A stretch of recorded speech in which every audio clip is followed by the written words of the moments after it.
Good evening, everybody, and welcome to episode 10 of Antisocial Commentary.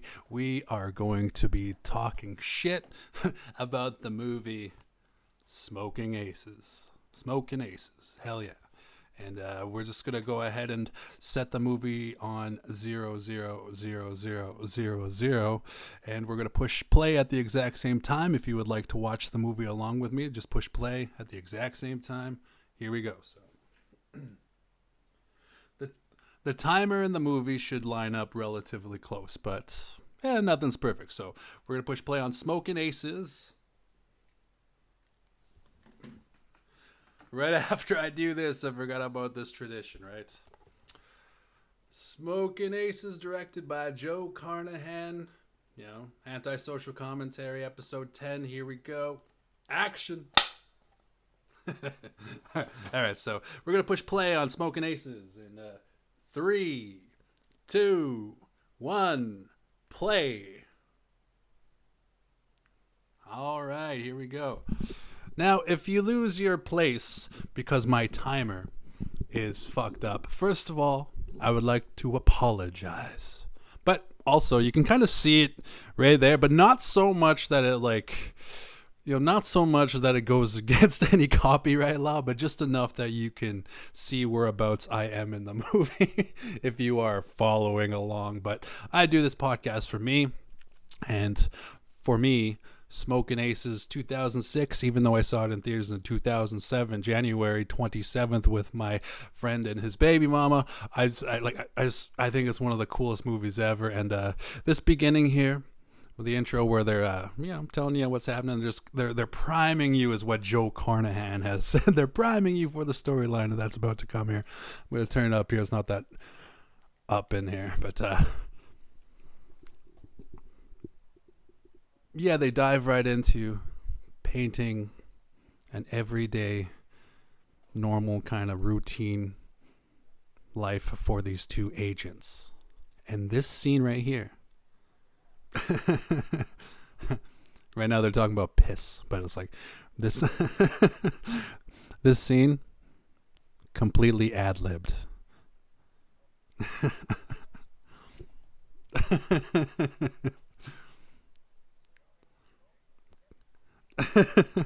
I love that part where Ray Liotta's like, "That's my grandmother." That completely ad-libbed. The genius of Ray Liotta and the genius of Ryan Reynolds. Rest in peace, Ray Liotta, who died May 26, 2022.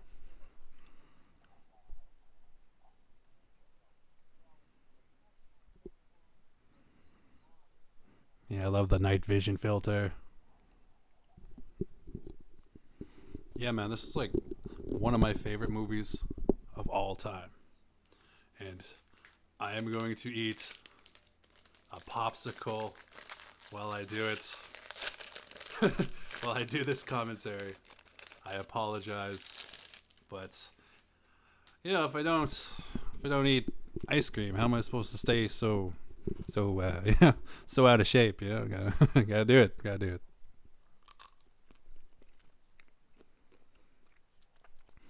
I liked how they did a little bit of a factoid there that aluminum can contribute to Alzheimer's. Speaking of Alzheimer's, I heard that Bruce Willis isn't in the best shape lately, so I just wanted to say, love you, Bruce Willis. I hope that the rest of your life somehow is joyful. But anyways, he's not in this movie. Let's talk about what we got here. There are so many parts of this movie to love. Like the fantasy of being an FBI agent. Always wanted, to be a cop. Shit like that. The fantasy of being a fucking mobster. Always wanted to be a mobster, right? All that stuff. So many fantasies in this movie altogether. That's Alex Rocco. I'm Mo Green. You know who I am? I'm Mo Green. from The Godfather? Hell yeah. What part from The Godfather was he in? Was he in part 3? Can't remember what Mo Green was. I'm going to fucking look right now. It's been a long time since I've seen The Godfather.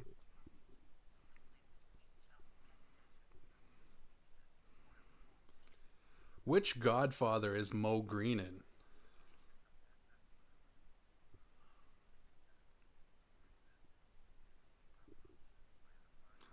Oh, dude, it's right in the fucking first one. Crazy. Why did I think it was in number 3? But yeah, Mo Green's the shit. Alex Rocco nails this part, and he also does a couple of cool like voices on The Simpsons, if I'm not mistaken. Wasn't he like the fucking creator of Itchy and Scratchy?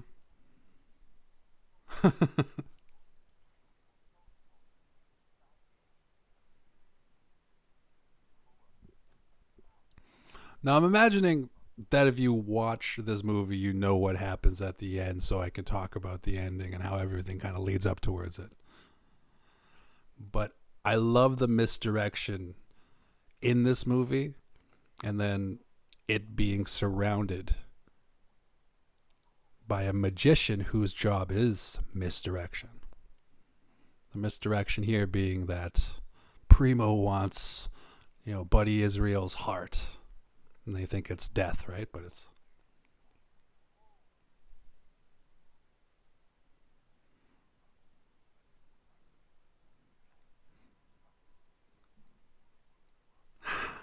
But yeah, like just the idea of like this kind of misinformation getting out there in the mob world, it just is very well written. I don't know why the critics hated on it. Like they hated, like some critics. I'm not saying all critics. A lot of people love this movie. I love this movie. But some of the critics said that it's too flashy compared to, something with more substance. But that's what I loved about this movie, the flashiness. Look, it's Vegas, baby. It's Vegas. And I fucking love Wayne Newton's cameo here, because Jeremy Piven is about to roast him so hard.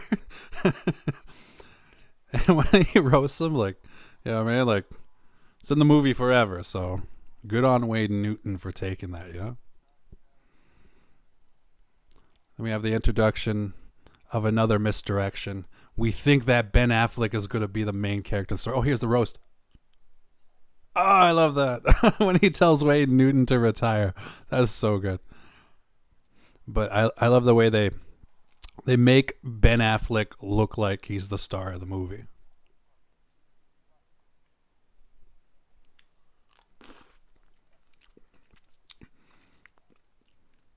So I don't know how good of a pool player Ben Affleck is. He's probably a good pool player now. But the pool shot scenes there with Ben Affleck, it took him so fucking long to do like a shot like that. He just did. It took him so long to do that shot. It's like in the bloopers, and like Carnahan's like, "Oh, okay, Ben, let's do this." Love that smirk that Piven gives there. Like, I can do this. I can be the mob, right?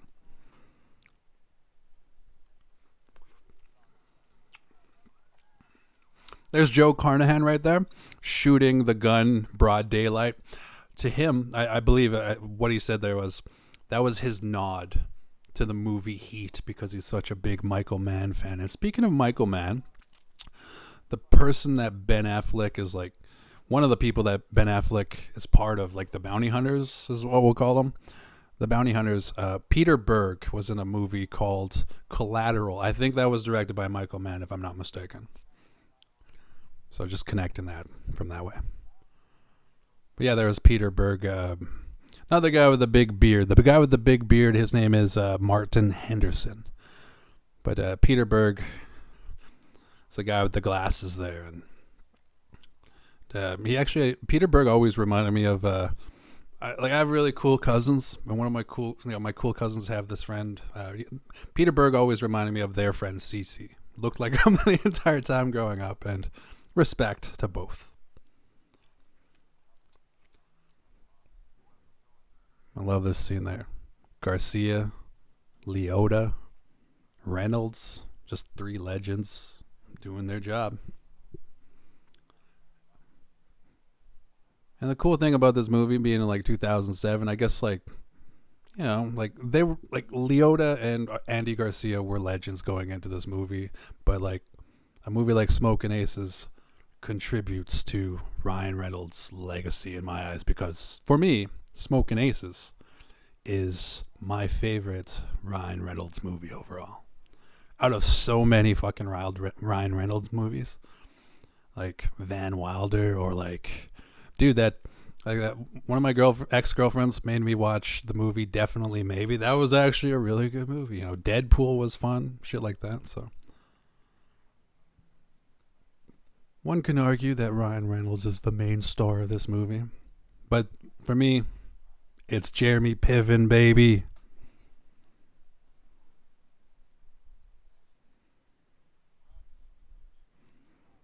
But yeah, like that fantasy of being Buddy Ace's Israel, and like having all that like glam and power, and then like, you know, like up until the part where he overdoes it, overstretches, and then the mafia is after him to kill him and shit like that. Up until that part, it seems fucking awesome to have stardom in Vegas.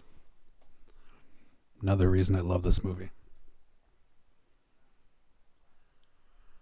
A couple of my friends would say that I romanticize Vegas, I romanticize New York, and I romanticize LA way too much. And it's true.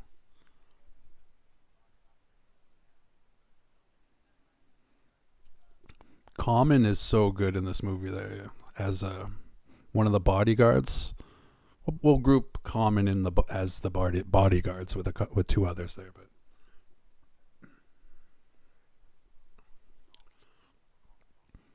apparently this is like Common's first movie, you know, and like he does such a good job. Like I'll talk about Common when it's his scene later though, but there's JP. JP's so good as an actor, dude. Like loved Entourage. Loved the movie Very Bad Things. And I was sad when Jeremy Piven's show, Source of the Crowd, didn't really get picked up again. All right, this is melted. I'm going to throw it out. Oh well. It was fun while it lasted. I just don't want to get ice cream all over the place. I did not think it through.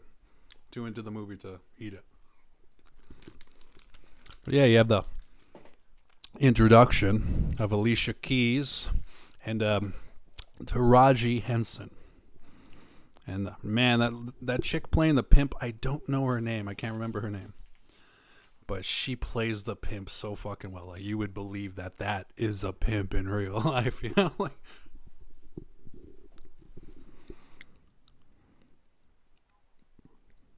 Taraji and Alicia are so fucking good in this movie. It's unreal. And I love the contrasts of their characters. Like, you know, Alicia Keys kind of like and does her makeup, looks all like, you know, dolled up and stuff like that.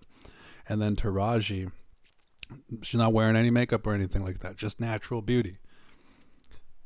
And in fact, it was what's her name there? Taraji said that her character is actually closeted. So Taraji said that she's in love with well, she didn't say it, but she kind of implied that Taraji is possibly a lesbian who might like Alicia Keys, you know, like her character. Yeah, you get it.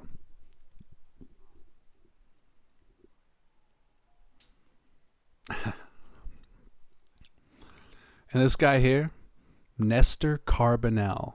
Nestor Carbonell. Like right now, the movie timer on my timer says 13 minutes, so that's pretty close. Yeah.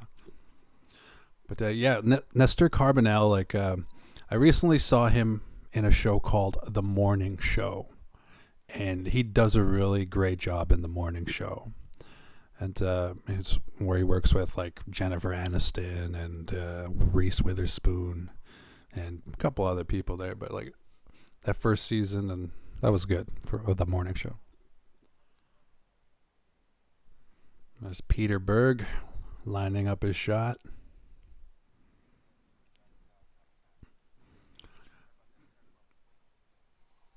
Now this stuff right here, this is why I love the directing of Joe Carnahan, because there's a grittiness combined with a punk rock kind of vibe to it.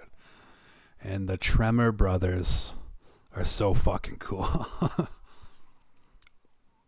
That restaurant that they're in, he named it after his daughter. Joe Carnahan named that restaurant, I think it's like Miley's, after his daughter Miley there.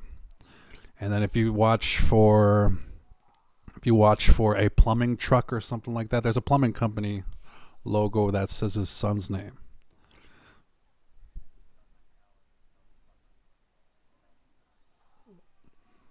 But yeah, there's a there's a tribute to his daughter Miley and a tribute to his son Rocky in that scene. And I liked how he was joking around, saying, "Well, you know, if they don't think I'm a good father, I'll put you in my movie." Love Dad. So Joe Carnahan's awesome. In fact, Joe Carnahan was one of my favorite directors of all time at one point in my life. I'll go more into that in a bit here, because I want to focus on the introduction of Tommy Flanagan. Like that. Playing a black guy in dreadlocks, you know, as a paraplegic or quadriplegic in a wheelchair.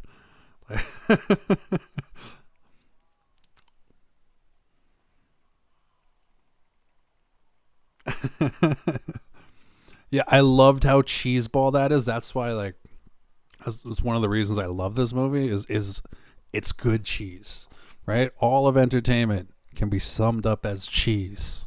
Is it good cheese or is it bad cheese? This is fucking good cheese. But yeah, Tommy Flanagan. Fuck yeah, Tommy Flanagan is so cool, dude.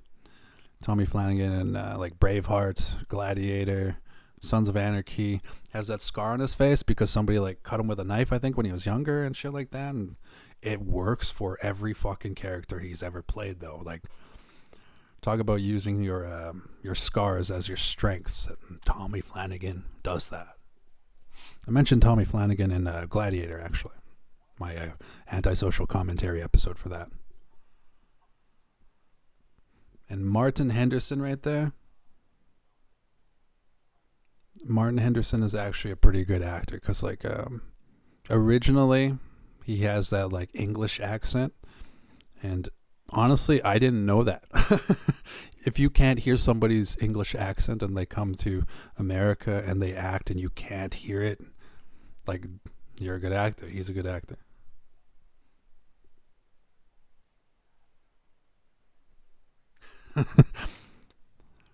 I love that part there where it's like, you know, Ben Affleck thinks he has inside information that only he knows, but everybody, you know, all of the fucking killers and hitmen and hitwomen, like, they're all about to clash and collide, and this is kind of like the calm before the storm.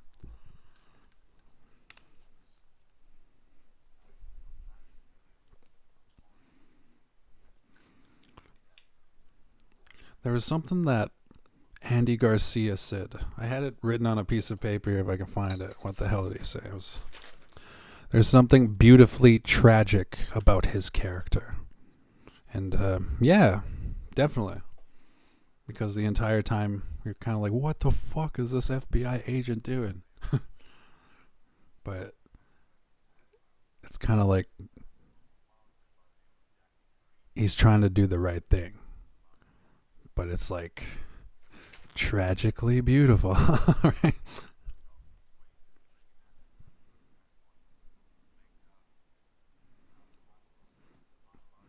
Good old Lake Tahoe. Yeah, a couple of the filming locations were around that Lake Tahoe. There was a couple filming locations at Caesars, which is now Bally's, the Horizon Casino Resort, which is now the Golden Nugget, and, like, you know, Cave Rock, Nevada, stuff like that. So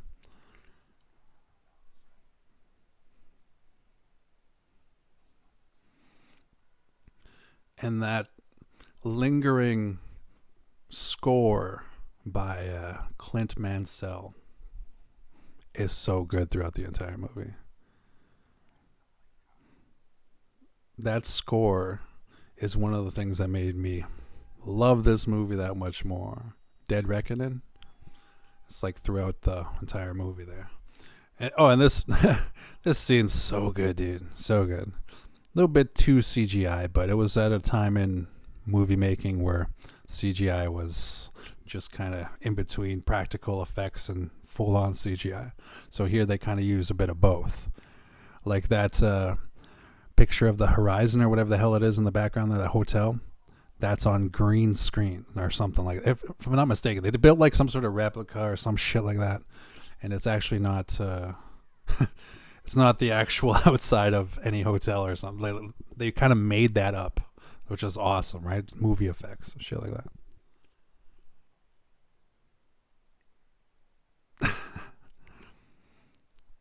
Yeah, Joe Carnahan said that writing this movie was like therapeutic for him, and that "fuck you" part, like that was like towards God. That was like towards, you know, the sun and shit like that, right? So it's like it kind of shows where, you know, like it let out some of Joe Carnahan's anger just to write this movie and shit like that. And leading up to this movie, he had a run-in with Tom Cruise, if I'm not mistaken. When he was filming Narc, Tom Cruise helped Joe Carnahan produce it a bit or whatever. And then Tom Cruise was like, "Hey man, you want to fucking, you know, film Mission Impossible 3? You want to be the director? You want to do that?" And at first Joe Carnahan was like, "Fuck yeah." And then they had creative differences. Joe Carnahan wanted to make Mission Impossible 3 more punk rock, and Tom Cruise wanted something different. So that's why that didn't really, it's a whatever. It's a whole thing. Still, Joe Carnahan's awesome though.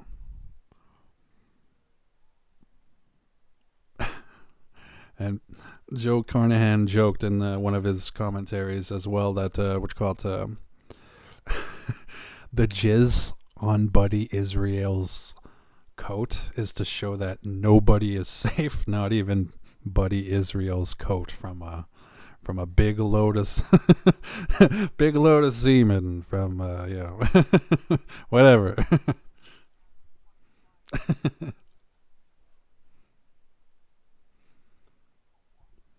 Yeah, like this back and forth between Jeremy Piven and Hugo there. What the Hugo played by the fuck is his name?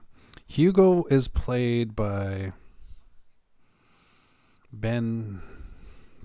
I'm gonna look this one up. I can't remember. He's such a good fucking actor. He's in the movie Warrior. He's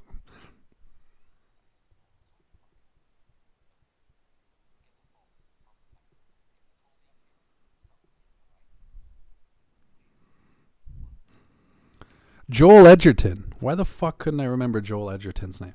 But yeah, Joel Edgerton, like, it's like a treat to see Joel Edgerton in this movie because, like, at the time, Joel Edgerton was just in a couple of movies, whatever. But now these days, like, wow, Joel Edgerton is almost like a household name with, you got Warrior, you got The Gift, and a couple other movies that Joel Edgerton was in. He's a really good actor, though. He's a really good actor. There's that mobster movie he was in. I think it was Black Mass with Johnny Depp. So the guy playing Hugo, really good actor.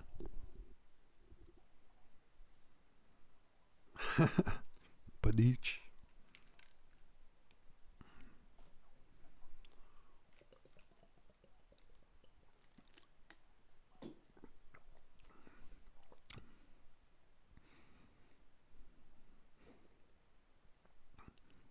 Love how hot Alicia Keys was back in the day. Yeah, she's still beautiful now, but you get it. You get it.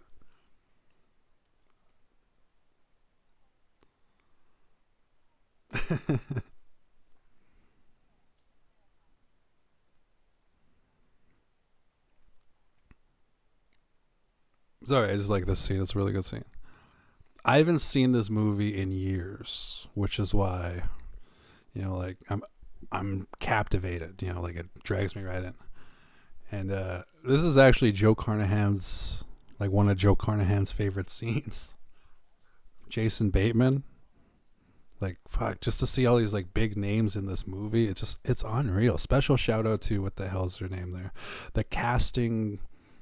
Special shout out for casting by Kathy Sandrich Gelfond and Amanda Mackey. Like the cast is just phenomenal. Like I know Joe Carnahan as the director probably has like the last say, but you know, just the cast is phenomenal.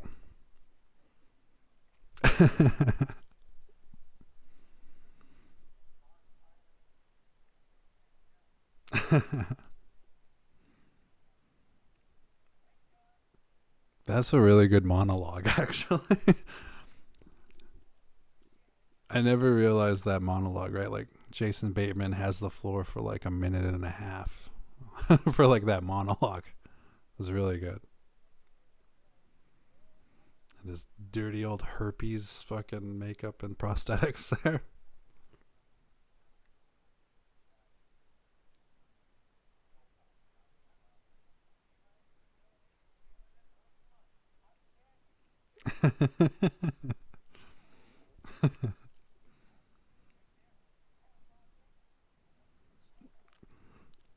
Man, Bateman plays this character so well. That paranoia of like, you know, just holed up in a room doing drugs and shit like that. And this obscure part.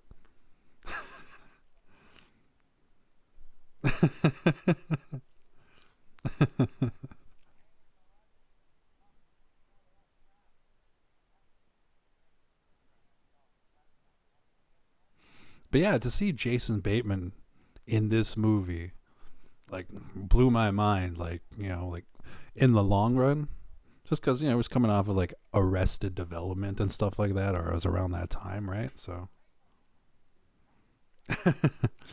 and yeah, it's cool to see the connections in between a lot of these actors. Like Jason Bateman was in a movie with Ryan Reynolds, which was The Change Up, I think it was.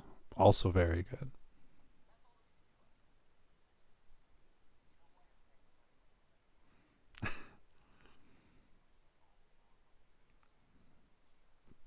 But yeah, man, for Common's first movie, especially later on, man, and Common shows some really strong acting chops with Jeremy later on, but we'll talk about that later.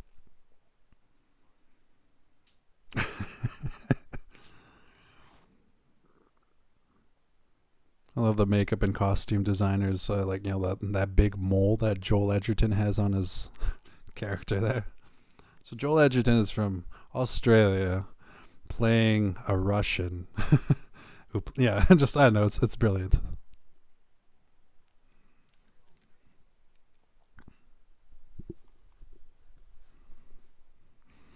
Now, Beanie, another one of the guards waking up there. That's Christopher Michael Holley. Ooh, beautiful tits. sorry. I love women. There's 1, 2, 3, 4, 5 beautiful women just right there, playing prostitutes. Maybe they're real, but no, they're playing. You know, so it's good shit. This guy's fucking hilarious, dude. This guy's hilarious. Christopher Michael Holley, just fucking roasts this chick.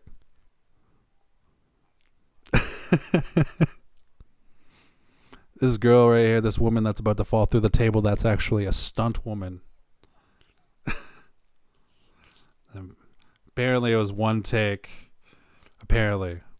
And the original was supposed to be more slapstick Chris Farley style, but it was but what they ended up with, really good. It was really good.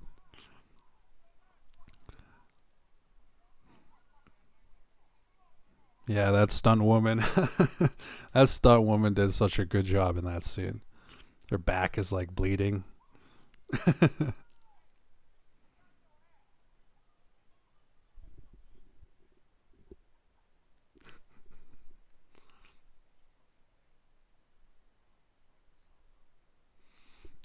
The legend, Tommy Vercetti, played Ray Liotta played Tommy Vercetti in Grand Theft Auto Vice City, right? The original Henry Hill. It's good. Yeah. Or the original actor to play the original Henry Hill.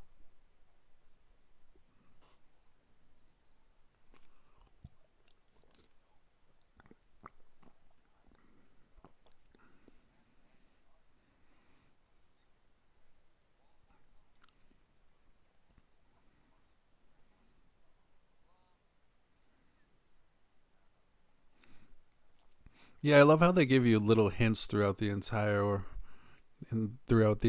way that it's about a heart transplant and not actually about, you know, whacking somebody.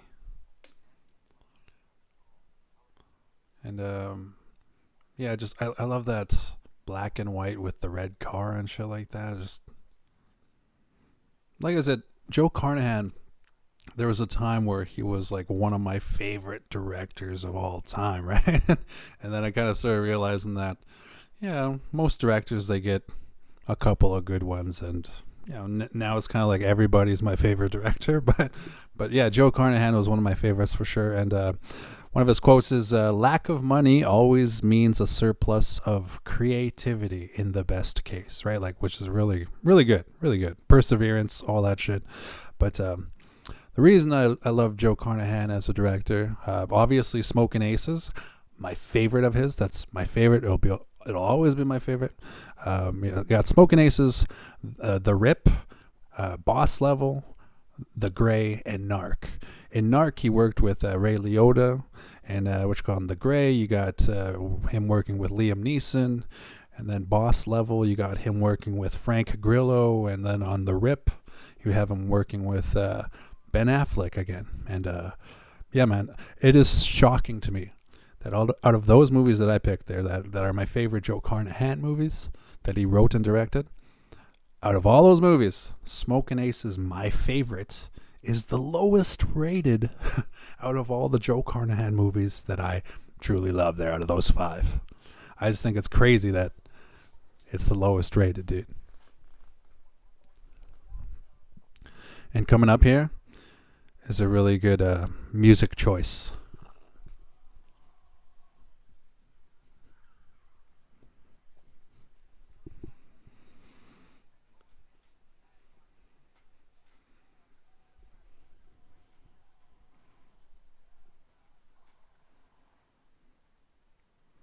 So that part right there where Ben Affleck just got wiped out, like, you know, after you think Ben Affleck is like the star of the film and shit like that, that part is supposed to be like, nobody's safe, anybody can die, anything will happen, anything that, you know, all that shit. That's what it represents, and I love that. Loved it, because I didn't expect Ben Affleck to die. I watched this movie in the theater. I was like, Ben Affleck, what? Yeah, and this was his first time getting squibbed up, and Ben Affleck said that he wasn't really into it, but you know, he did it. But what I like about that part is how they use "Like Light Two Flies" from the band Trivium, and I picture these guys rocking out to the hardcore parts of that song, but I do not see these guys listening to that "It seems to suit you better." Like, I don't see them listening to that part, but the part where they capped off Peter Berg, fucking Ben Affleck there, really good. And you know, they technically, you know, capped off or tried to cap off there that Martin Henderson, but if you've seen this movie, you know he's, yeah, you get it.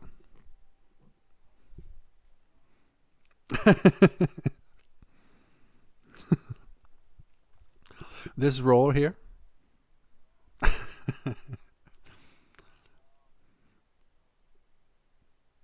this role here, by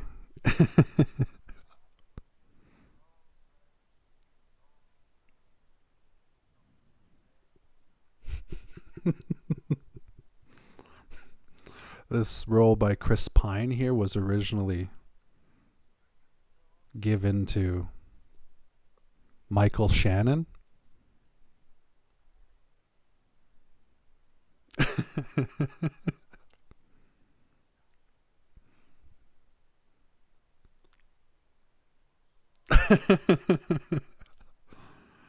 I love how Ben Affleck takes one for the team there.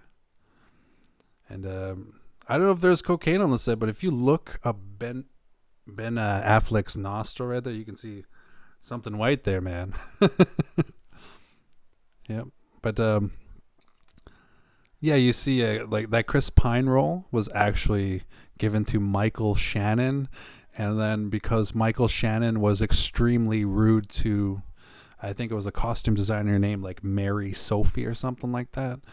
Chris Pine came into the picture, and a lot of critics and a lot of people who reviewed this movie would say that Chris Pine stole the show a lot of the way there, especially with that scene where Ben Affleck takes one for the team and he lets Chris Pine, move his mouth up and down and shit like that. So really good.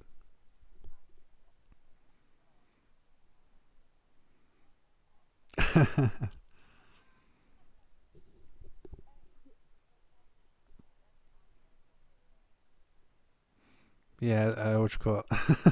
But yeah, she says that that woman who plays what you call it, Taraji Henson there, she says that's a lesbian feminist kind of type of character, but she is really beautiful, like naturally, like without makeup and stuff like that.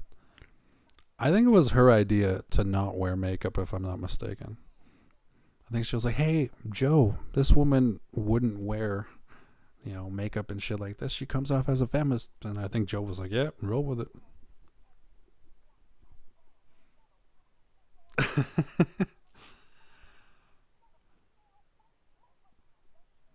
Love the politeness of the hotel, the hotel clerk there. So good.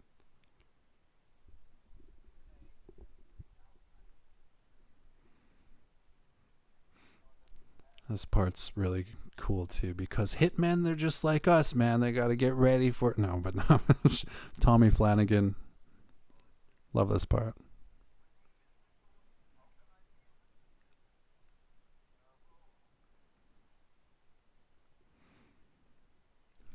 I love that recording, because that recording is what you don't see.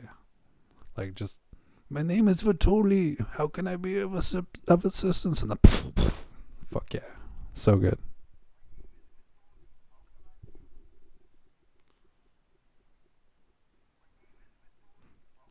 The cigarettes, the booze, and then like the aerosol thing.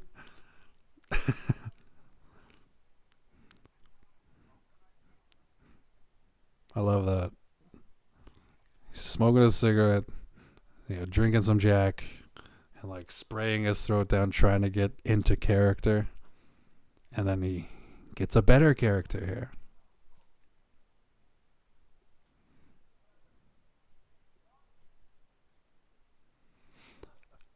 Like the idea of taking Tommy Flanagan's character and then making him Joel Edgerton for the rest of the movie, like, bravo, Joe Carnahan.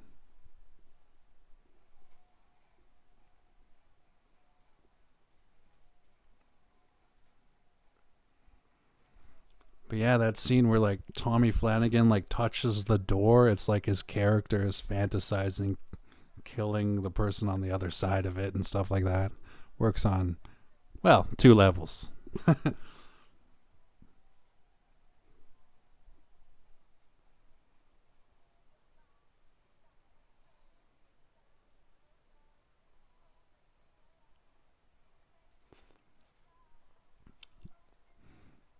What I love about this movie is the fantasy is that all of these hitmen and stuff like that, they're just completely like skilled and just like a bunch of different things, like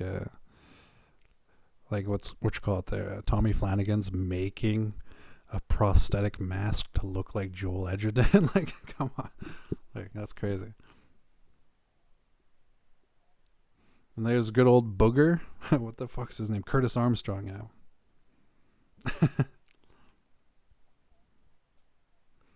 Booger playing Jeremy Piven's lawyer, Buddy Ace's Israel. Yeah, his lawyer. So good.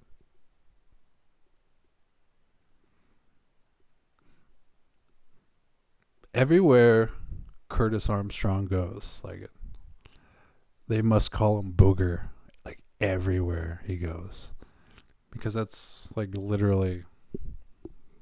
That's all I've said. Like, every time I see him in a movie or a TV show, I'm like, "Hey, it's Booger."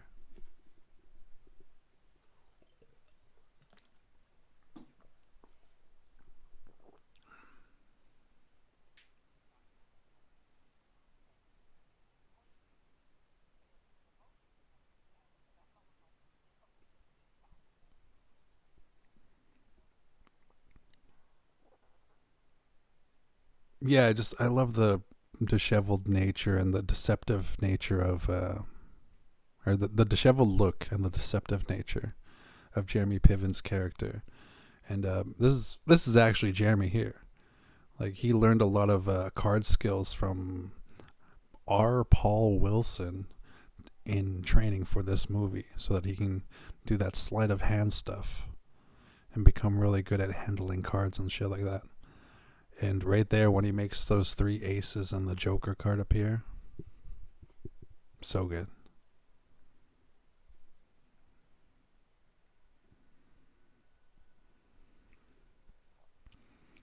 And isn't it like sickening how like the FBI they'll like use leverage against somebody, and then if that somebody like rats out like a fucking mob boss or some shit like that, they get like immunity and stuff like that. Like that's fucking greasy, dude. But at the same time, that's sort of how the world works.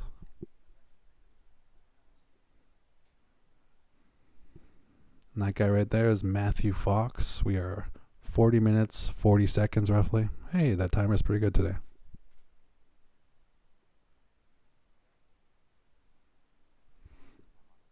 Yeah, the guy in the red jacket there. That's Matthew Fox. And y'all might know him from a little show called Lost. He's really good in Lost. I tried to get into that show. It was okay. But my favorite Matthew Fox role has to be maybe that as the killer in that Alex Cross movie. But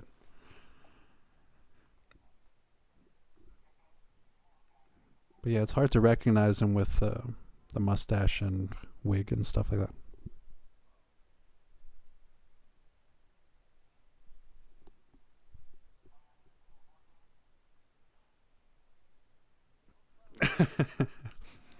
The person on the radio is Joe Carnahan. Something happened at table 14. Like the person on the radio is Joe Carnahan, the director. And I think he was trying to make Matthew Fox laugh. And it almost got him there. You could see Matthew. Table 12. You can see him kind of like laugh a little bit, but it's very cool. And there's a Nestor Carbonell again there. Nestor Carbonell played a really good mayor in Christopher Nolan's Batman franchise.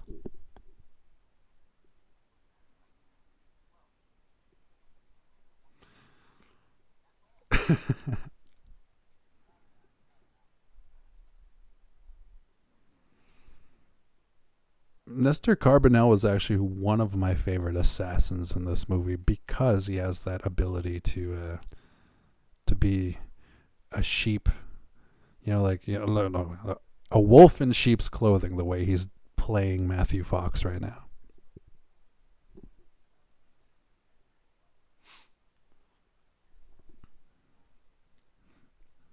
But yeah, I like how all of these hitmen and all that shit, like they all have these little subtle skills and like how they're just like tied into the script so perfectly. So good.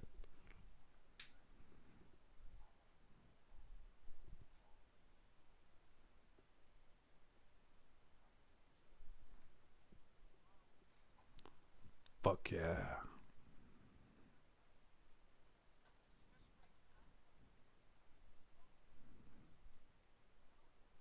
There's a sweetness to this part where Matthew Fox dies.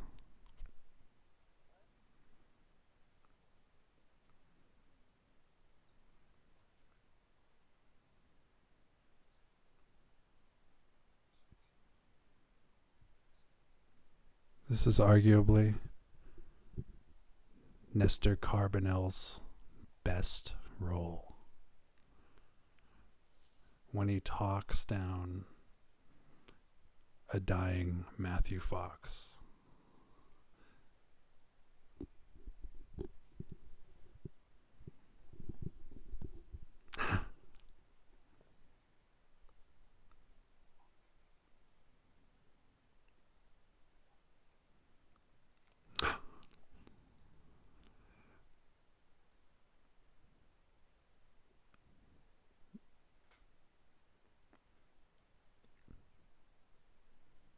The way he kills him, it reminds me of like the King of the Hill, where that Mexican preacher guy kills people and goes "Vayos con Dios." That's what that scene kind of remind me of. And there's that sweetness where it's like, "Don't make this face the last face you've ever seen, for heaven may hold it against you." Like something very sweet about that.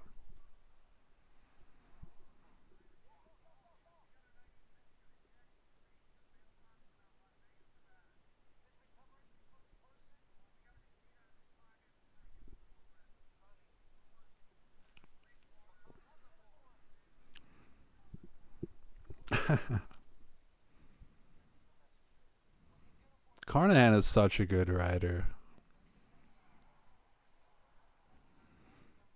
Like the cause and effect, right? The Tremor brothers killing the bounty hunters and then stealing their like fucking costumes and shit to break through security. Like it just every little thing is so good.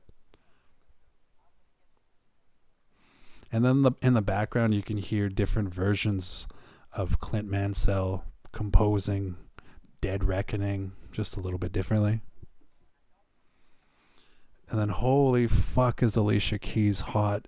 Like she's really hot when she's dressed up like a Vegas working girl. A little bit too sleazy for real life. No, but like it's really good though. Like it's a good, like it's hot. Like Alicia Keys in fishnets. Whew.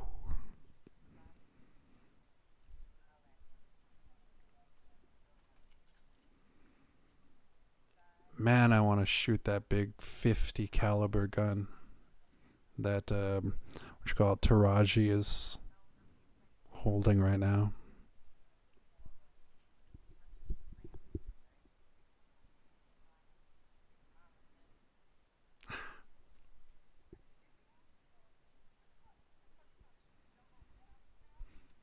That 50 caliber is beautiful. You can shoot through like a big fucking piece of steel like that.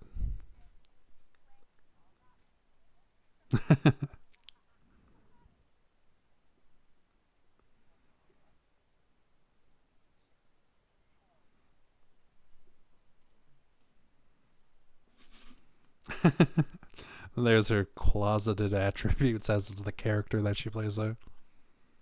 Totally into her.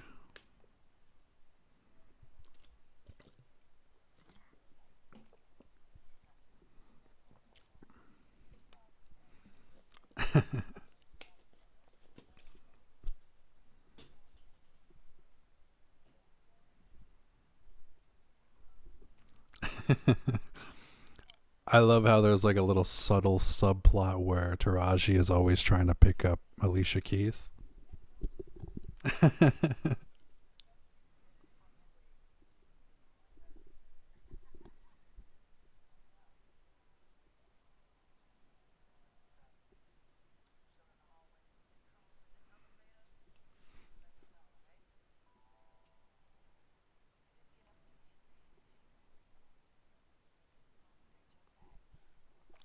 My apologies for the dead air. It's been a long time since I've seen this movie, and to put it on and watch it again, like I should have watched it before doing this. I apologize. Then I would have had something more to say, but but if you're watching this with me, I thank you. Thank you.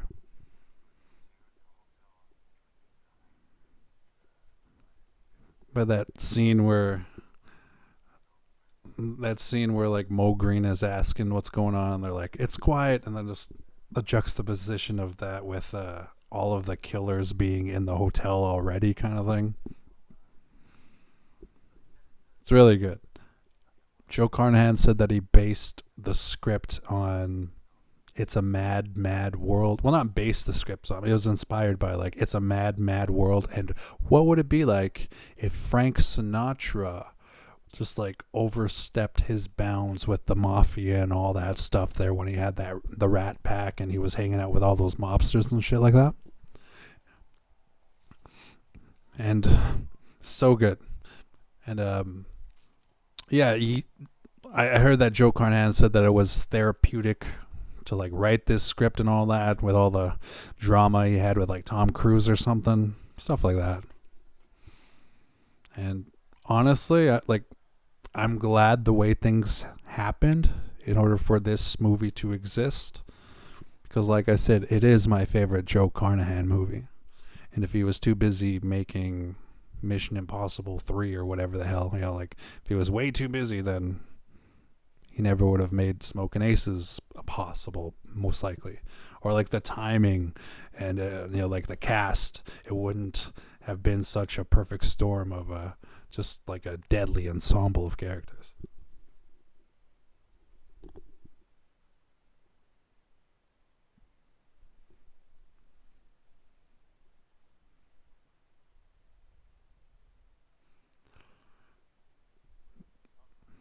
Now, if I'm not mistaken, this is the part where Joe Carnahan would say that, has said that they like gave it away here.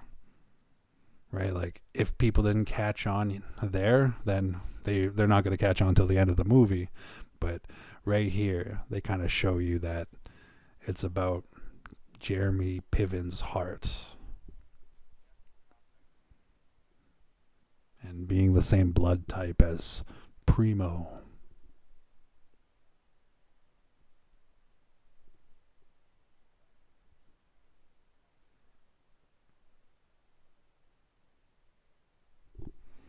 That look between Booger and Andy Garcia, the light, oh, killer. Makes my fucking blood chill there, like, especially with like that light trick, right? Like the, what you call it, the cinematographer is Mauro Fiore, and like just that light trick where there's light was over top, and then just for like Garcia to go down, and then it's all shadow above his eyes, like beautifully filmed. Yeah, that cinematographer though, oh, like right here, cinematographer, director of photography, editor, director, Jeremy, just everything just everything worked out perfectly. But yeah, that what you call it, that cinematographer is, oh, what the fuck's his name now?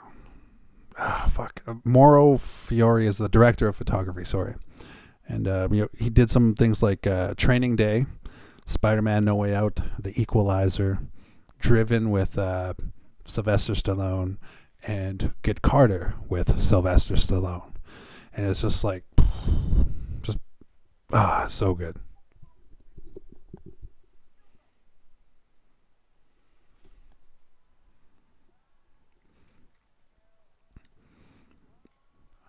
Another, like, okay, this is more of a cheap fantasy, but another cheap fantasy is like just having all of those drugs at your disposal and partying in Vegas, stuff like that. Just that idea of that looks like fun, right? You gotta love that.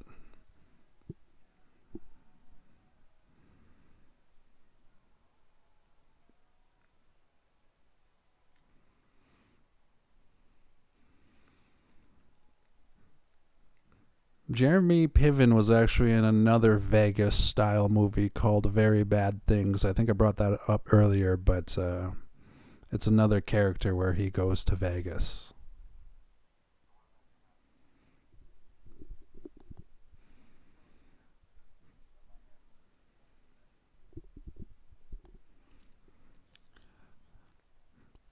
Right here. Right here, you like Jeremy Piven like just nails this role here.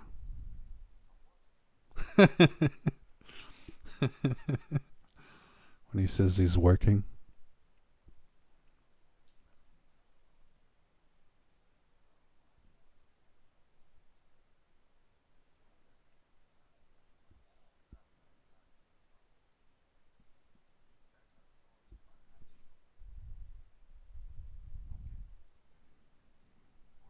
This back and forth here.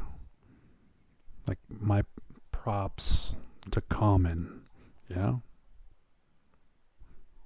because the back and forth between Jeremy and him, like that, it just shows Common is such a good actor now. And like now Common's in like John Wick and a bunch of other stuff. It's just like, yeah, it's great to see him evolve.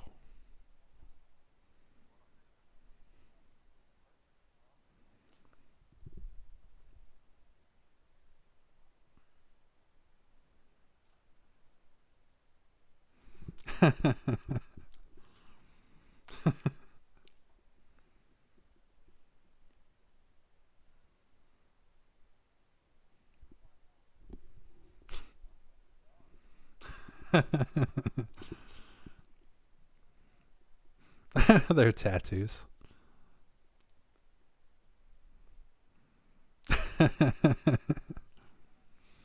Yeah, Kevin Durand has a tattoo on one arm that says hate, and then another tattoo on another arm that says fuck. Hate fuck. And when I was younger, and they show that Chris Pine tattoo where it's a woman's legs and the like the pubes are basically armpit hair or whatever. Like when I saw that, like a part of me was like, oh, maybe I should get that. I didn't, thank God, but it was pretty cool back then.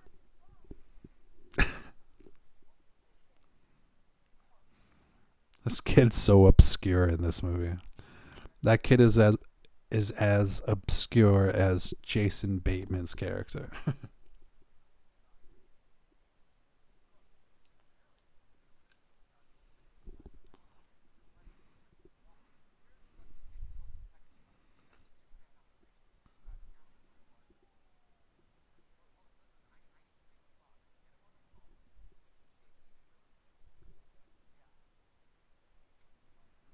Let's see, 2006, and then theater releases 2007.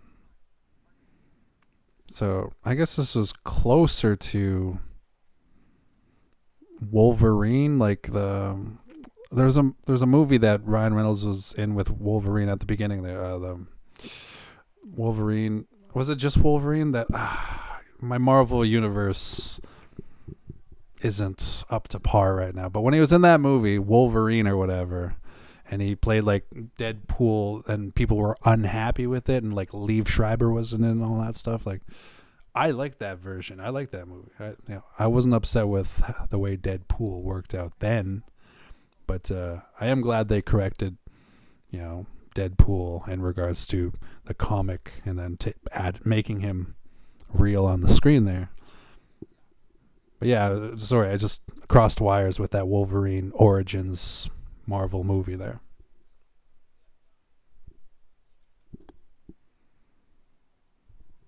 This stare here towards the camera, Joe Carnahan said it's very Kubrick. Definitely, definitely. The squib still smoking. Love that.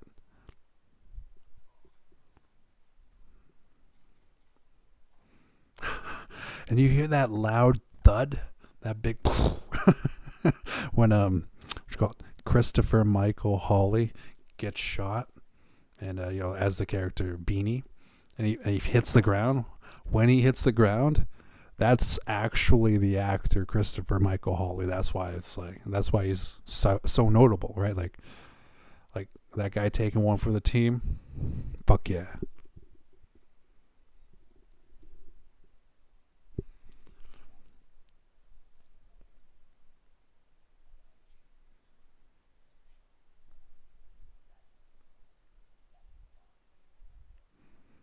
That line right there.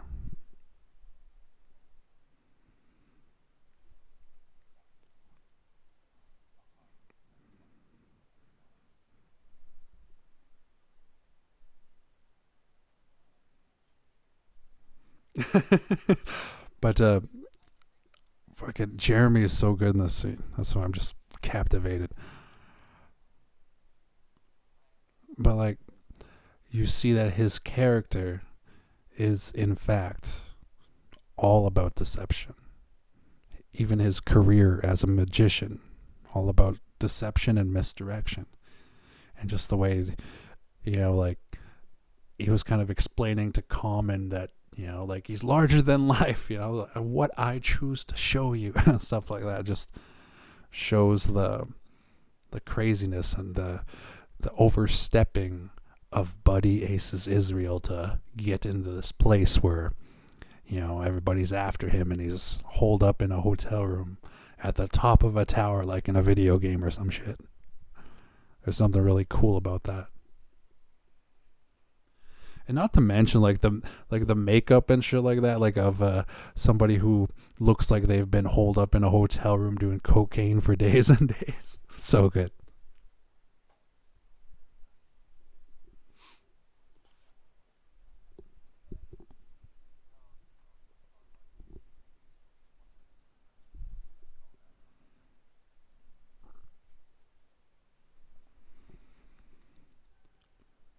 So yeah, right now.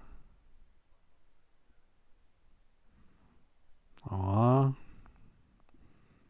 My heart just broke there thinking of that Ray Liotta passed away in 2022.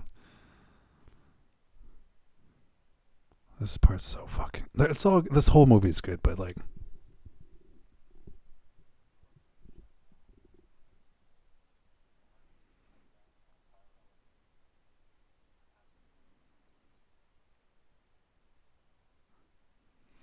So yeah, the chewed off fingerprints and then like just the reflection in the door. The reflection in the door, like that's art.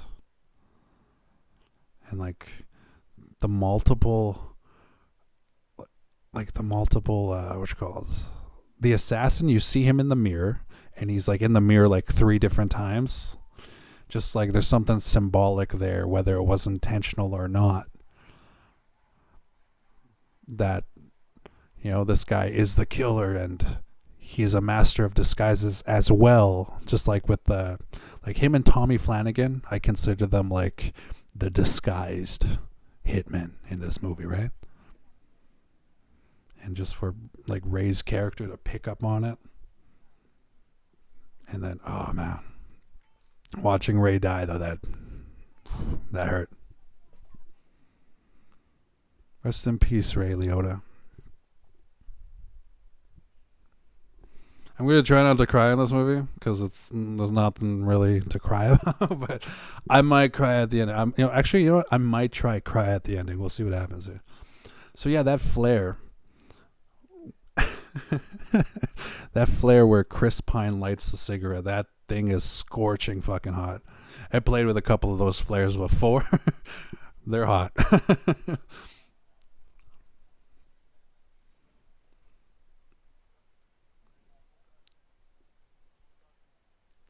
So it's like just to see him like light that, like he's like lighting the cigarette, like just to see him do that, like with the flare.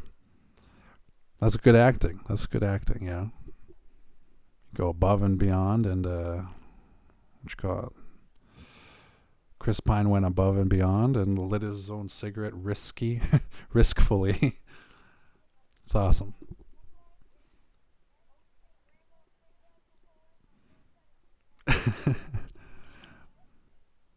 This woman playing the nanny is so funny.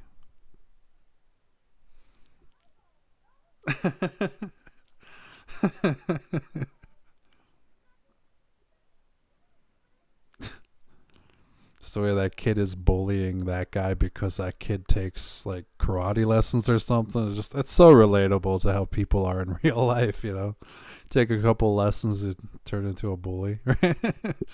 Starts bullying that guy. So I love the way he throws the ice cream sandwich into the bathtub of the guy.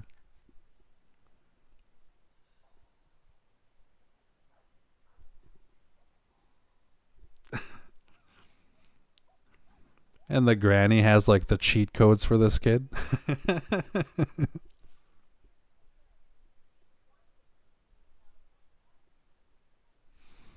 This part here.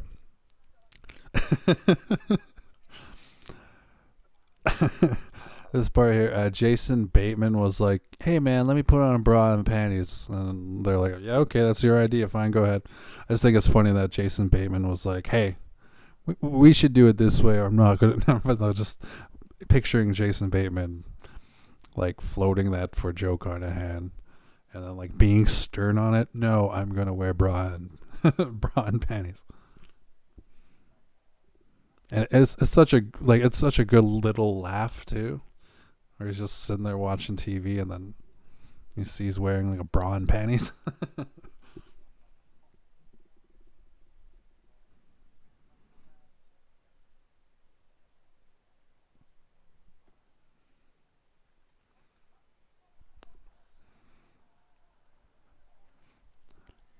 Common, right there with like just the music and the fucking intensity of the betrayal of Buddy Ace's Israel, betraying Common, betraying everybody and shit like that. Just, it's so good. Joe Carnahan makes Common look like a seasoned actor in this movie.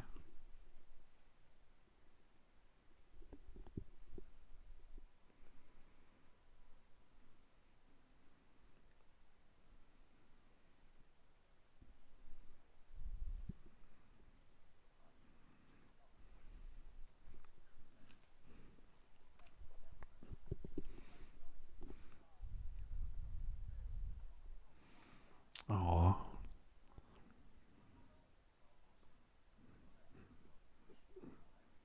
Yeah, that part's so sad.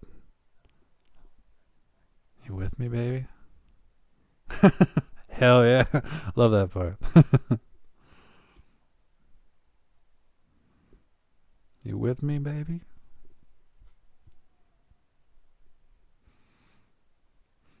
And I love the killer instinct of Common's character here.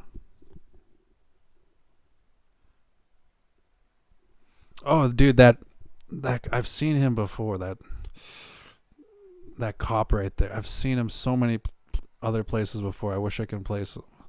I know he's in United 93, but I can't remember where else. That guy's a familiar face. I can't remember his name, but he's a good guy. Good actor.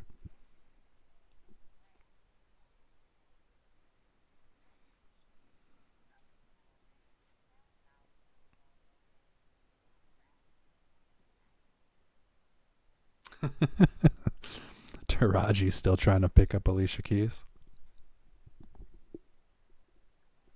I didn't want to see Ray Liotta playing dead.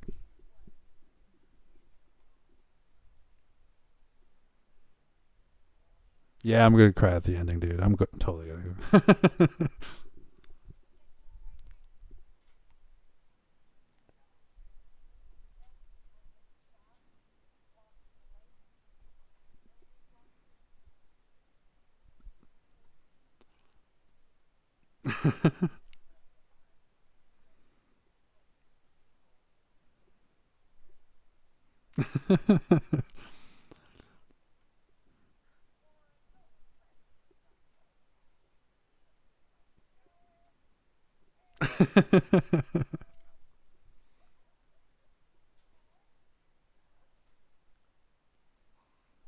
That kid just dogs him.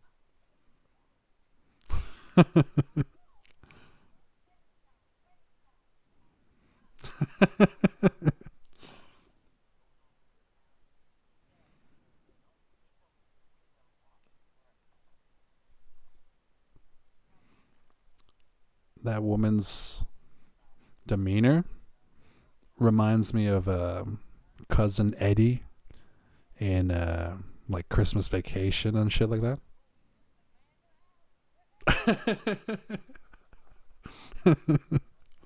No buggers there. Has been man of the house. So good.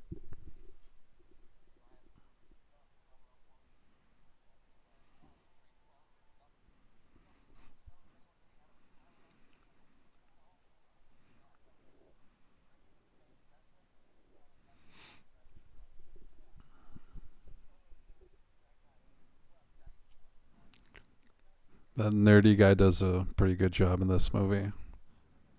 Man, those facial prosthetics. At least I hope they're prosthetics. I hope his acne isn't that bad in real life.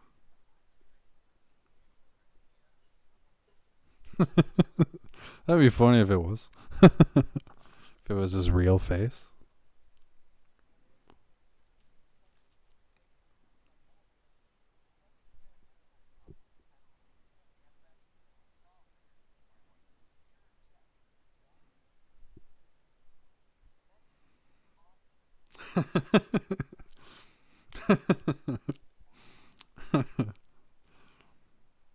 Poor kid.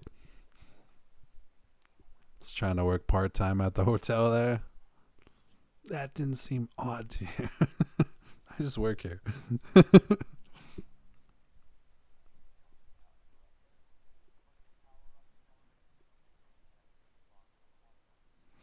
Speaking of powering up these elevators, like just like the just the like little skills that Carnahan decides to give each and every hitman in this movie is like so good. Like the way the Tremor brothers rewire the elevator so that the elevator will work and shit like that. Like, I don't know how to do that. Do you know how to rewire the elevator?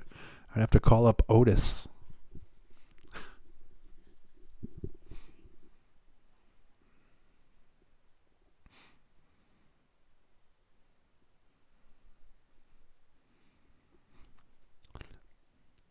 That intensity that Jeremy Piven finds, like when he was like, tears down his face and he looks all coked out and shit like that intensity that he has throughout this movie there, like there's something very cool about the way Joe Carnahan was like protecting Jeremy's space, because it was like nobody talked to Jeremy, nobody touched Jeremy, because Jeremy was in the zone, performing his ass off to make this movie so fucking cool. He was like crying and shit, and like Joe Carnahan was like, nobody touched Jeremy. I love that protective nature that I've heard about Carnahan.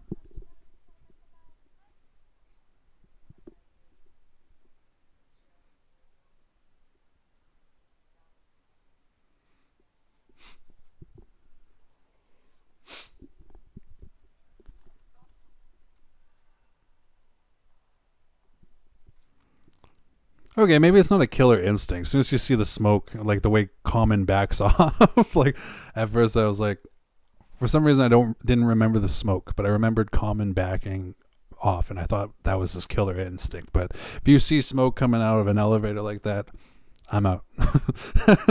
I'm out.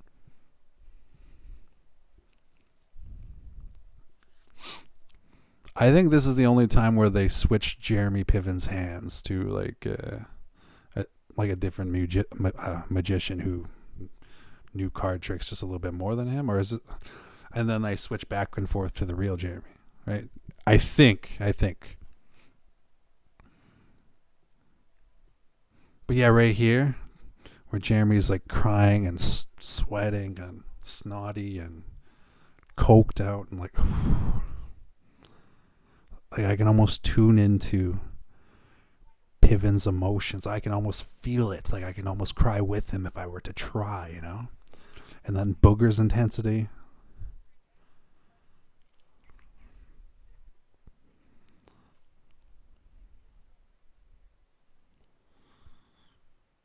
The way he's breathing.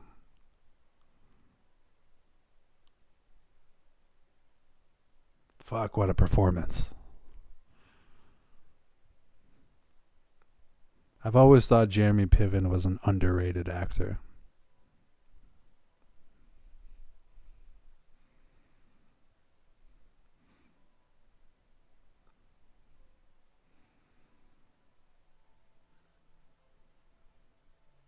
But yeah, this scene right here is so intense.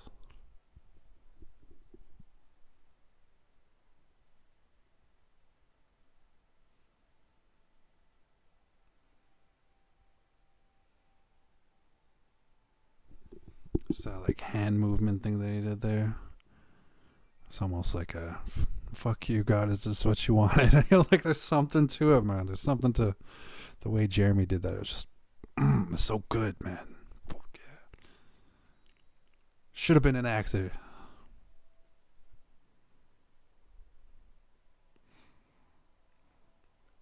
And now the score.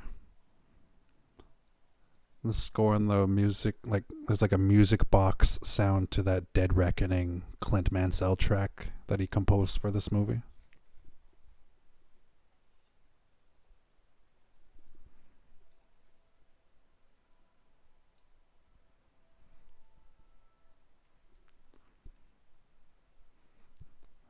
The build up is so good.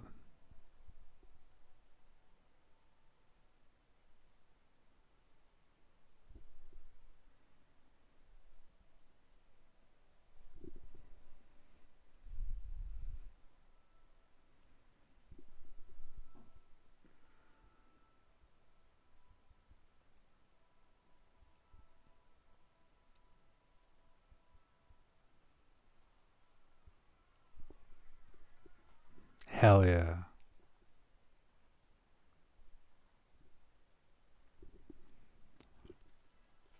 So that part, like, I think it's like Buddy Ace's Israel overdosing, if I'm not mistaken. But like, it's been a long time since I've seen this movie.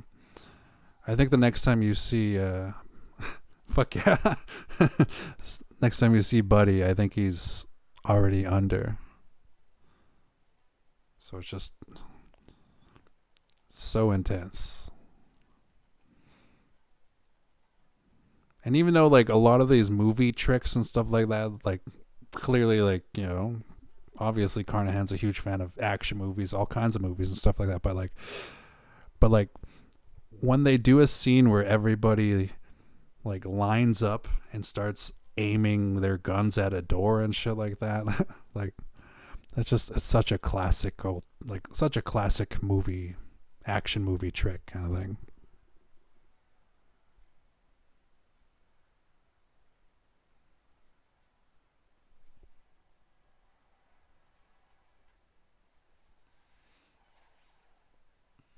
Fuck yeah. Man, that 50 caliber is so beautiful. It's my dream to shoot one of those.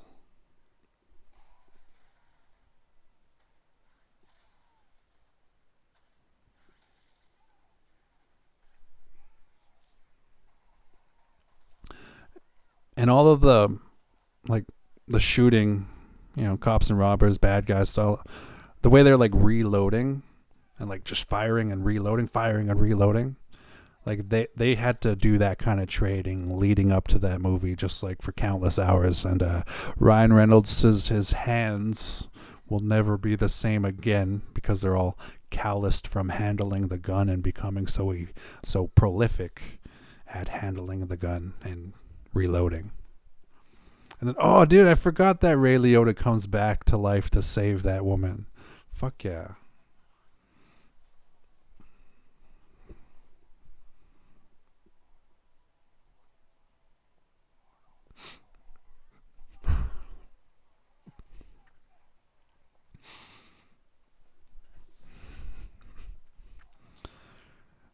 Man, that part's so intense when Ray Liotta says mortal.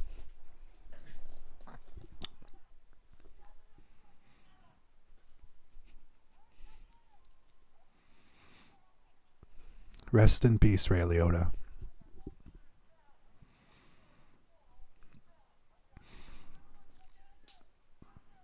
But yeah, man, powerful, powerful. Like, we have that scene with Jeremy Piven where you can just feel it, and then Ryan Reynolds, you could just feel it, like, yeah, dude. Just like one intense scene after another intense scene. Hell yeah. Kevin Durand handling that fucking chainsaw is so good, dude. Kevin Durand is another like really good actor that is almost underrated. He's really good in the Naked Gun remake. He's really good in 310 to Yuma. Bunch of other shit. Really good. Oh.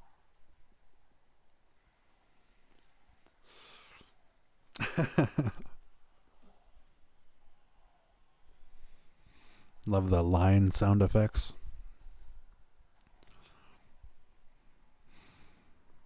But yeah, like the way the Tremor Brothers are so punk rock, it kind of makes me wonder what Mission Impossible 3 would have been like if Carnahan had that like creative control that he wanted or whatever.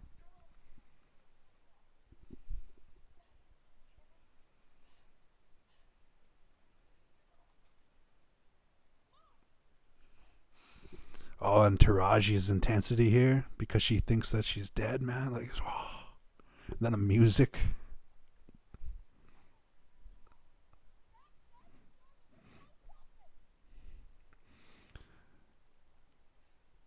A little bit of misdirection right here when she thinks she's dead. She's in love with her.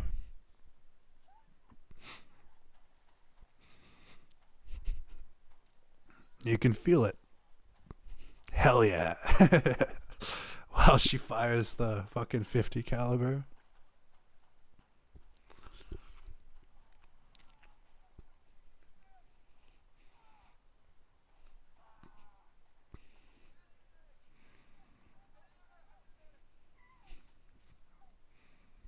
And the disbelief in Reynolds' voice. I need a medic. I need a medic. So good, man.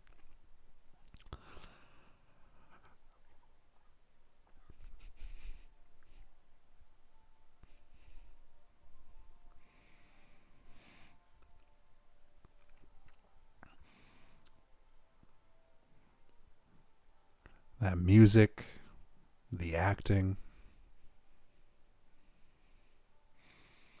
the water falling, blood dripping.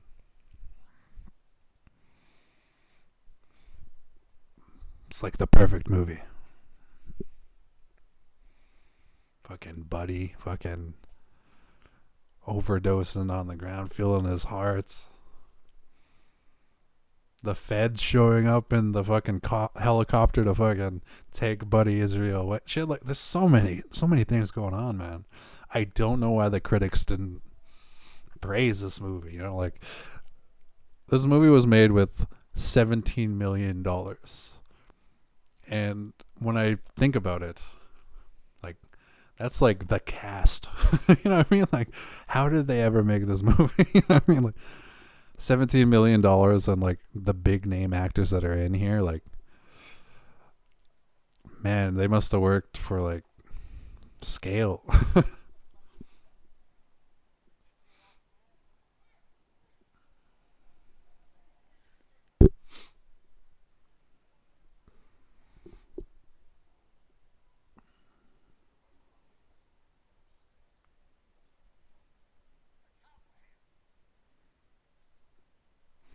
Yeah, Andy Garcia is cool, man. Andy Garcia, he always reminded me of one of my cousins. Yeah, like, yeah, I always reminded of one of my cousins. And yeah, Garcia is so cool, dude. I'm trying to think of the last thing I saw Andy Garcia in. Last thing I saw Andy Garcia in. Fuck, it was a new movie too. It was can't remember if it was a new movie or a new TV show. I'm going to look it up right now. I'll let you know.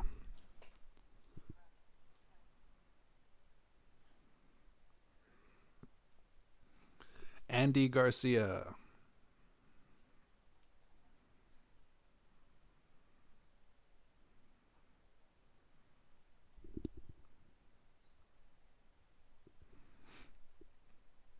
See, Andy Garcia. The movie that I'm talking about is driving me crazy.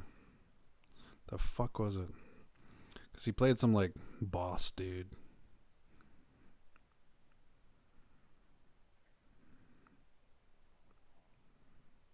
Nope, I can't find it.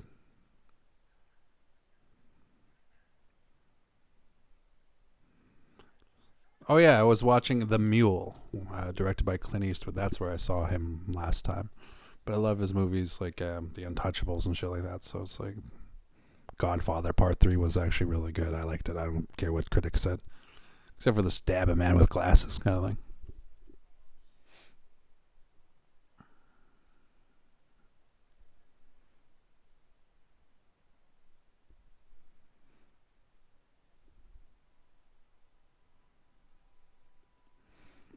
Love that Common and Alicia Keys met for like 20 seconds and just seems like they're in love now.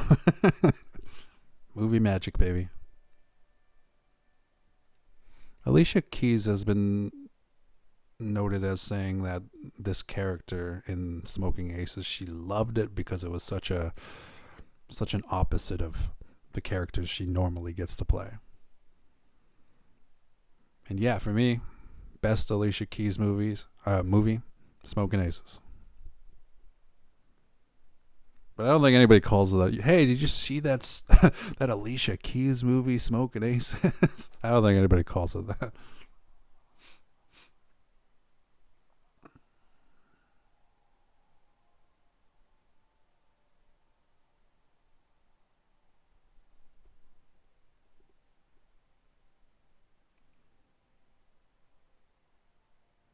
Aw. Taraji's heart is still broken because she still thinks that Alicia Keys is dead.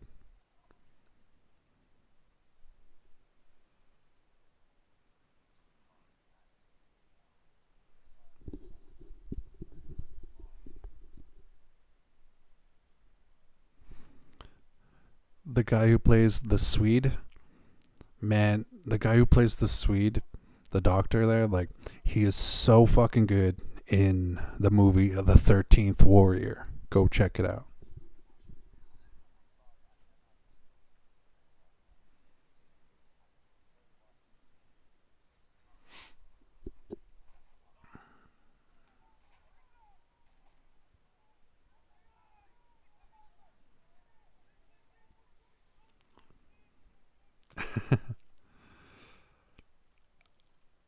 I like how Tommy Flanagan pulls it off, but at the same time, like, that's movie magic again. Because if you see somebody like that, keep a man on him, and then they would have ran after him. It's my guess. This is how protocol would be. A little bit of crocodile tears and sneaks on out.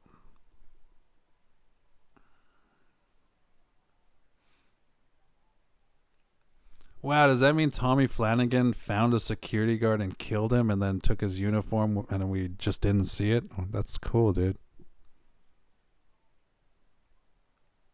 Because he was wearing a security shirt after wearing the wife beater shirt.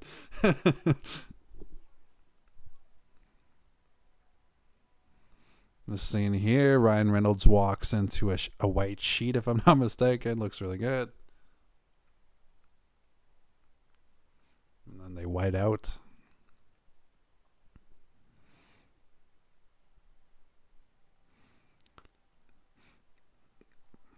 Taraji kind of thinks her life is over because the woman she loves is dead. And then just this part is beautiful. Just for her to see that she's still alive. The happiness in her eyes. She's still alive, kind of thing. Like, right? Like, just so many things. Like, it's, oh man. Like, what made her stay in that hotel room was that she thought Alicia Keys was dead. So it's like the fact that she stayed in that hotel room and then she saw Alicia Keys alive. And she's like, it works on so many levels. Well, too. It works.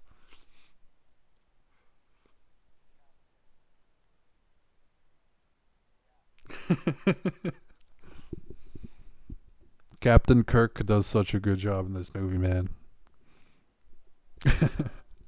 Chris Pine.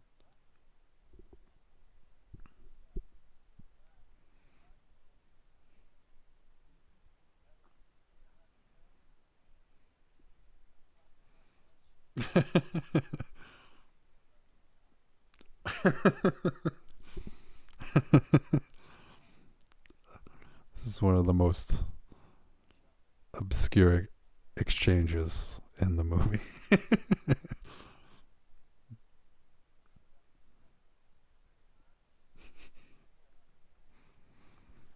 It's between that and pretty much.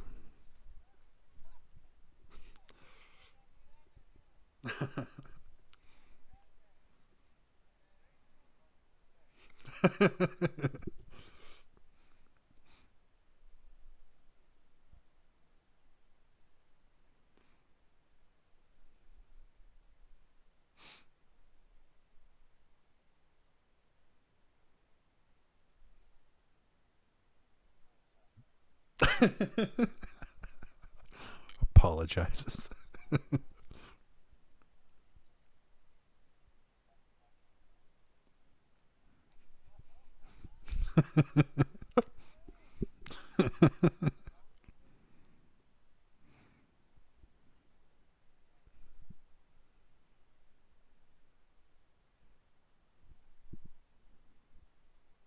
The little rat tail on his. It's so funny.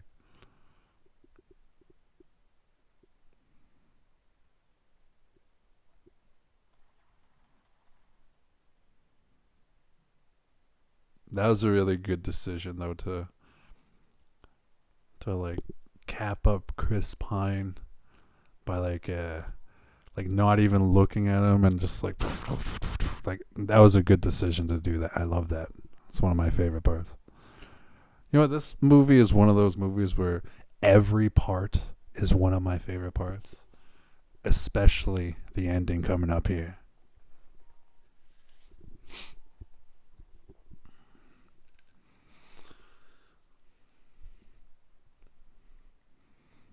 Yeah, Ryan Reynolds approached the character like just a normal day as usual, but running into a clusterfuck. But there's that intensity he brings to reacting to his partner dying that as an actor that like he just nails it so perfectly.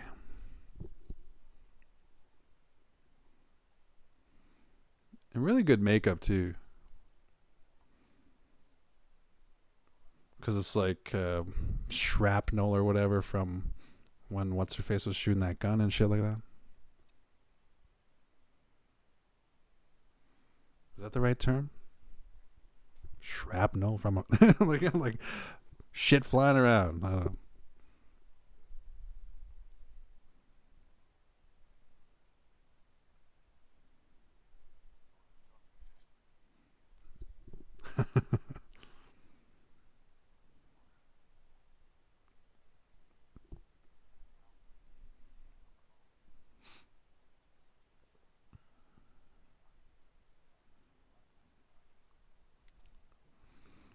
This is the part where Andy Garcia, like, I believe anyway that when he said that there's something tragically beautiful about the character that he plays.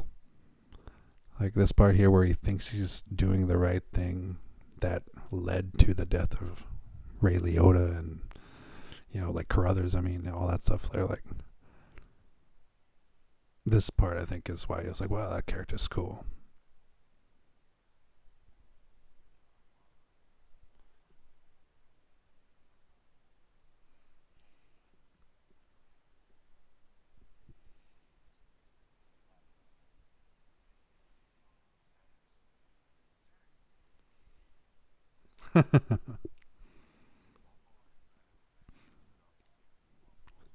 Very well written.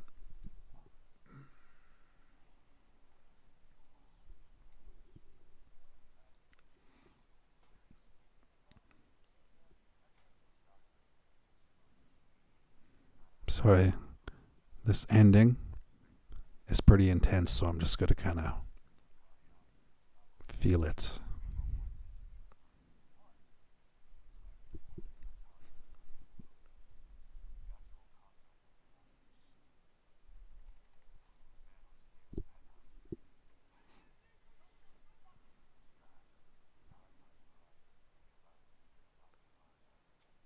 Fuck, this movie's so good.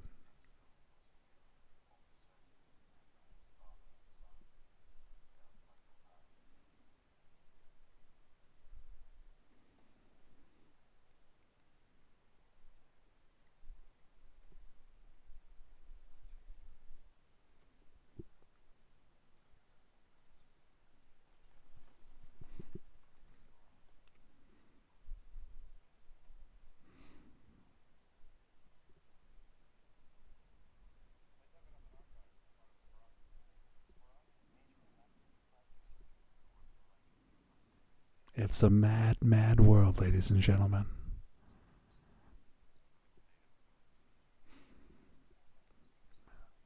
Joe Carnahan's choice to make the undercover turn into the mob boss.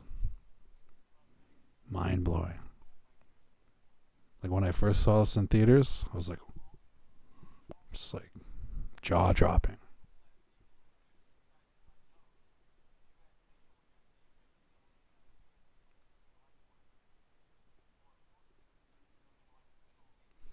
That's what they did to Biden, man. That's why Biden's like 7 feet tall.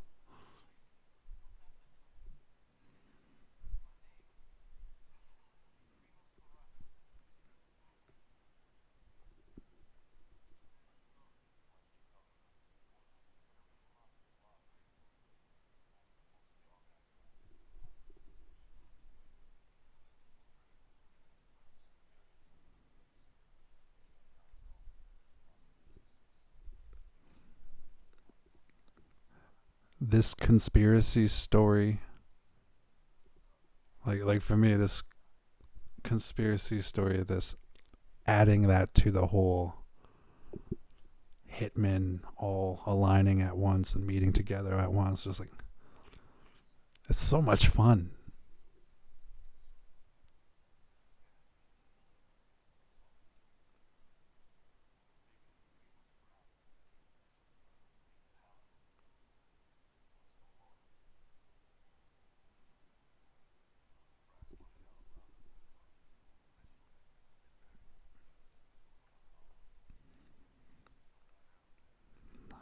Love this line. Love that line. So history defaulted to fable.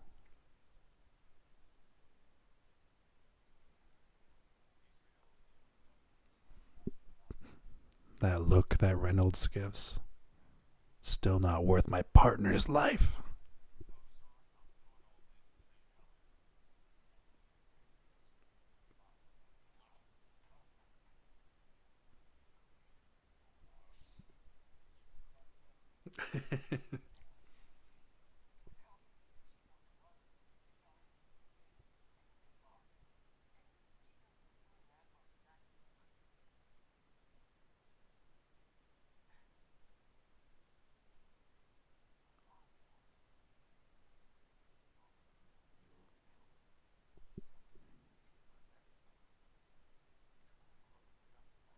Sorry, guys. This ending is just I love it. It's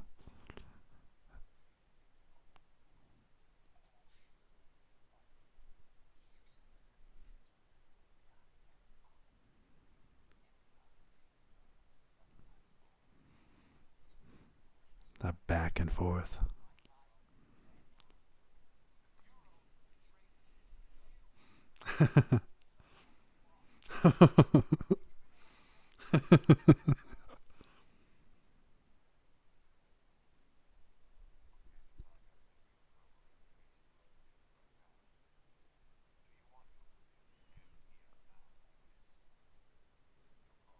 Garcia's right. There is something beautifully tragic about his character.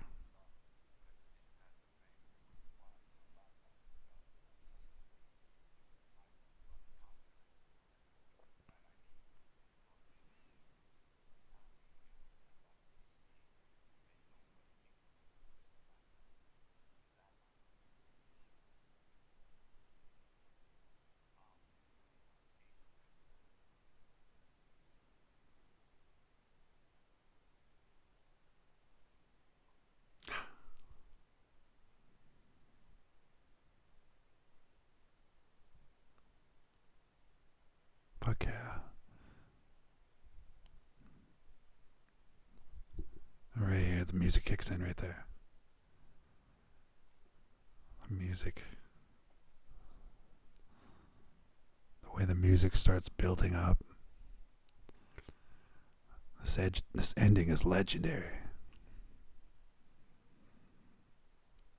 The intensity, the emotions. Carruthers died for this. What do I do? I got it.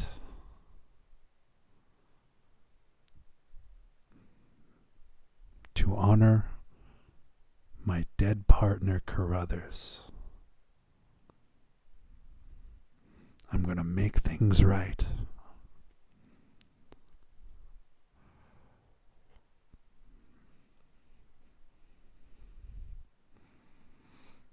The way the music sways back and forth. Right here, like, what's happening? In the theater, I was like, what's going on? I was like, yeah, no way.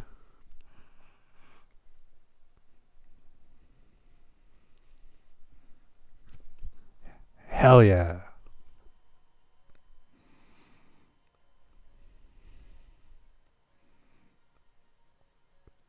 Hell yeah.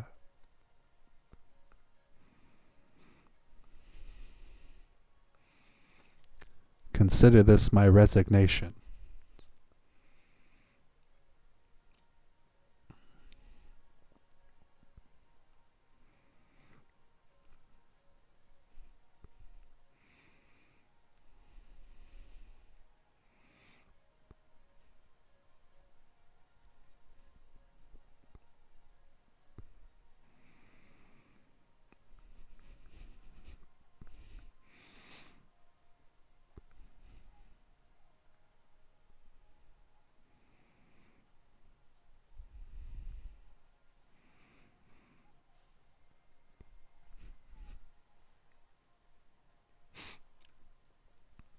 Hell yeah.